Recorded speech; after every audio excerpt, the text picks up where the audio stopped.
feel like I could take off with this dress.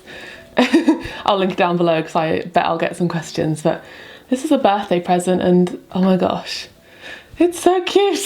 Self-love is a topic that has so much attention for the last few years, and it's something I like to talk about a lot. I feel like it gets a bad rep sometimes because there are lots of people sort of questioning the effectiveness of practicing self-love or, you know, affirmations or self-care, when in reality, for me anyway, it really helps to build up habits that make me care about myself and make me do things that are good for me.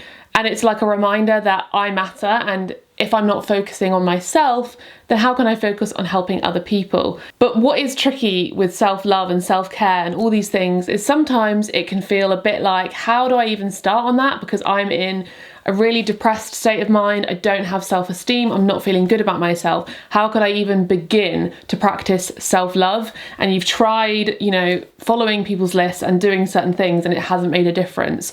So I wanted to try and highlight things that will actually help you practice self-love, not just having a bubble bath and reading a, you know, self-help book, but actually doing these things that will stand the test of time. And it's good timing because it's Valentine's Day coming up, and I thought, you know what, we're all in lockdown and lots of us can't be with our partners, or we don't have a partner, so let's just practice self-love this Valentine's Day instead. The first fundamental way to practice self-love is rest. Rest can be productive, rest can be resistance, rest can save you from burning out. If you aren't already timetabling and blocking in periods of rest for yourself, then now's the time to begin. I know we all rest when we go to bed at night. Maybe you're not getting enough sleep. Sleep is so important. Go to bed earlier, wake up earlier so you can have a better sleeping pattern. Make sure you're taking the weekends off. I did this for years where I just worked through the weekends because I was self-employed. Now it is an essential for me that I take the weekends off to rest. Give yourself time that you otherwise maybe didn't have because you were thinking you had to use it to be productive. Use that time to rest, read a book, wind down, relax, enjoy just doing nothing. I feel like there is such an obsession with doing and always being productive. We are not robots. We are not designed to constantly be doing. We need the dips to provide the momentum to get the highs, and you can't be fully creative and fully take care of yourself unless you're taking the time out to rest. Number 2 is to listen to your heart. As awfully cheesy as that sounds, it's so true. Some of the cheesiest phrases are the truest. It can become so easy to forget our inner voice and our intuition and our gut instinct and to completely ignore it. And the longer you go down the path of ignoring your gut instinct and ignoring what you truly want, the harder it will be to get out of that rut. The longer that you listen to your intuition and your inner voice and pay attention to it and answer it and follow it, the easier it will be to listen to it, and it will become more seamless. I've been in both situations. I dip in and out of both situations. And the thing that I notice is that when I actually do listen to what I have to say deep down and I listen to my gut, is that I generally face less stress, less turmoil, and I get happier. All I'm telling you to do is to, when you're facing a crossroads about a situation, your feelings about a person, meditate on it, sit and just think about it and really try and hear what it is that you are telling yourself, the thing that's coming up, the decision that you know is right. And I think you'd be surprised how easily that will come. Number 3 is to develop a self-care routine. I love myself a routine, a morning routine, evening routine, skincare routine, workout routine. It really keeps me grounded. Whatever is happening in the world, it is a daily reminder that I have this routine to go back to. It's a daily reminder that I have committed to care for my well-being and care for myself, and it's a non-negotiable part of my day. If I commit to a routine, then I can commit to other habits and other healthy things and other things that I know are going to be good for me. It's kind of like you going on autopilot for a time, so everything else doesn't have to interfere. So if you don't have a routine already, set about making one. Number 4 is to let go of limiting ideas about relationships. We all have romanticized relationships before because of television, because of movies, because of books.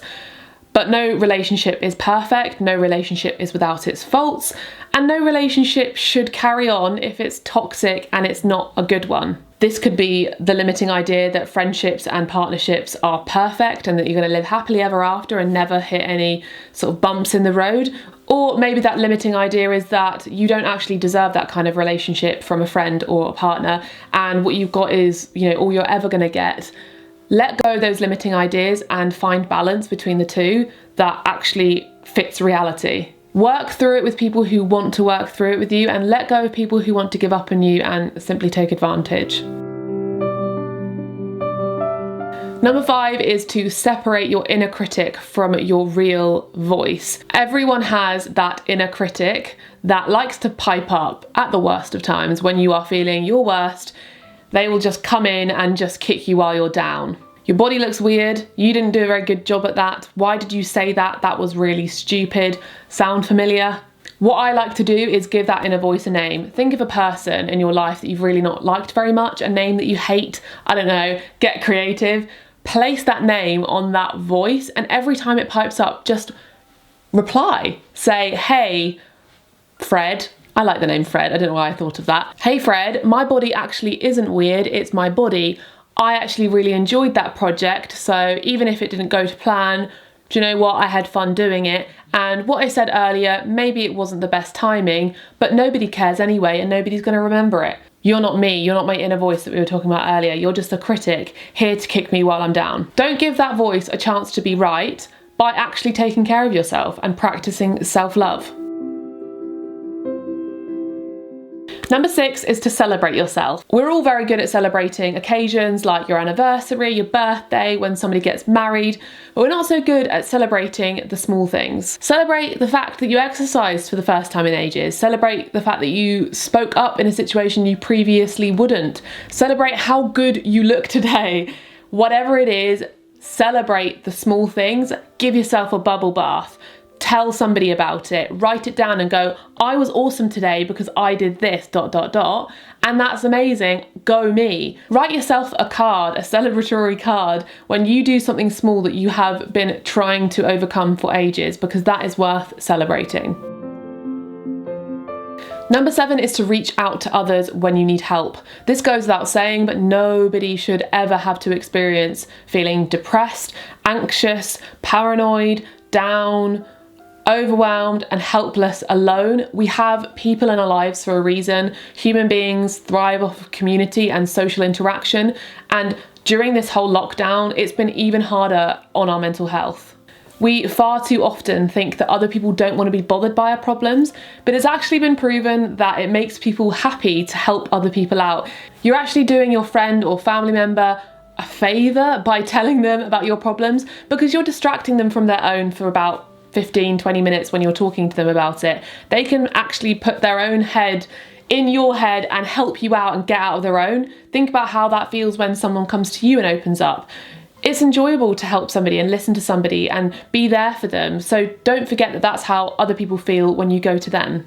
If you would be there for other people when they need you, know that your loved ones would be there for you. And if you are in a situation where your loved ones aren't there for you, there are people who can help. There are charities, there are helplines, there are numbers to call, so you don't have to be alone. I'll leave some linked in the description. Number 8 is to organise your life. I love organising, I talk about it all the time. It just makes me feel so much better when things are in order. Often disorganisation in our life can signal disorganisation in our heads. Find a way to organise your life through to-do lists, time blocking, decluttering, using apps on your phone and your computer. I find personally that when I'm organised, it helps me not go beyond my limit. If I'm not organised, I push myself to the extreme and I actually don't know an end stop. Organising makes me understand what I have the ability to do with my time, and therefore I feel less chaotic and stressed. Number 9 is allow yourself to be you. Do you really love watching reality TV but you feel shamed by others because it's embarrassing? Are you having feelings for the opposite sex but you're worried that other people won't accept you? Do you love dressing a certain way, but you're afraid that people will make fun if you do? A lot of this is about finding self-confidence to just be yourself. A lot of this comes with age, a lot of this comes with experience, but go on a journey to find who you are and forget what other people think. Number 10 is to be sad if you are sad. I'm not one of those people who's going to preach toxic positivity. I'm not going to tell you that you need to just put a smile on your face, say affirmations in the mirror until it all goes away, because do you know what? That may work for some people, but it's not going to work for everybody. And there are times when you should just feel sad and you shouldn't invalidate those feelings. There are times when positivity can help you, definitely, but there are times when it really does nothing at all because you just feel sad. Self-love really is not about pretending and putting on a brave face and saying, oh, I love myself until it becomes true, because you actually have to do things to make that happen. You can start right now with having zero confidence and being completely unhappy and sad, and that's okay. Have a cry, talk to somebody about how you're feeling, write it in a journal, have a bitch, have a moan, feel all the feels so that you can actually grow from it and understand that all human emotions are valid. Number 11 is to discover your happy place. We've all got somewhere that we know brings us immediate happiness and joy. It could be on holiday by the beach when you're reading a book. It could be at home cuddling up with your pets. It could be going on a walk completely by yourself, surrounded by nature. All of those things are my happy place, by the way. Discover the places that make you feel the happiest and make sure you're going to them often. I'm not telling you have to go on holiday all the time to make yourself feel happy, but we all have happy places that we really need to make the most of. Number 12 is to forgive and let go. I'm not just talking about forgiving others, I'm also talking about forgiving yourself. There is really no point in holding a grudge. I think there's that saying that having a grudge is like having someone pay for free rent in your head.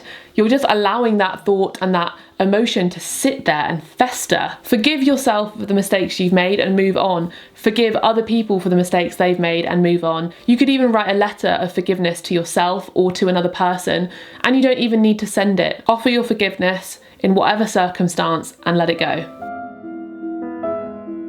Number 13 is to write down your dream life and go after it. Manifestation and visualization can be tools that we can use to help us go after what it is we want to achieve. I really view it as a form of self-love because dreaming up thoughts and ideas and a future that you can envisage yourself having is a really happy place to have in your head. And I genuinely think that chasing your dreams is one of the biggest acts of self-love out there, because we've only got one life, so we may as well go after what we want.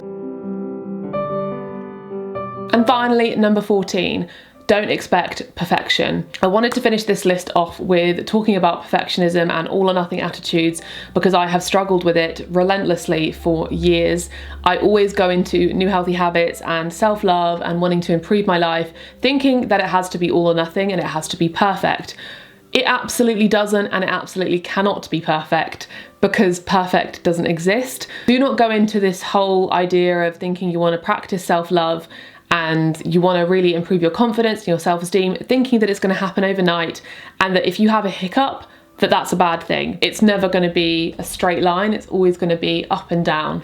I hope you enjoyed today's video. Slightly different from my normal content, but I really just had an urge to talk about this topic because I have been through lots of mental health struggles in my lifetime. I've had it really difficult the last year or two, and I've spoken about this on this channel, and I just think it's something we should be open about more often because we're all struggling, we're all human beings, you know? It's fundamental as a human being to struggle because life is difficult. So I want to tell you how you can actually practice self-love and make it work and make it happen. So maybe some of these tips have helped you do that. And let me know in the comments down below if you have any self-love tips that have changed your life or that you like to practice when you're feeling down. And hopefully it can be a nice little reminder for everybody watching this video. Give this video a thumbs up and subscribe if you like this content. I'll try and do more of it. Happy Valentine's Day, and I'll see you in my next one. Bye.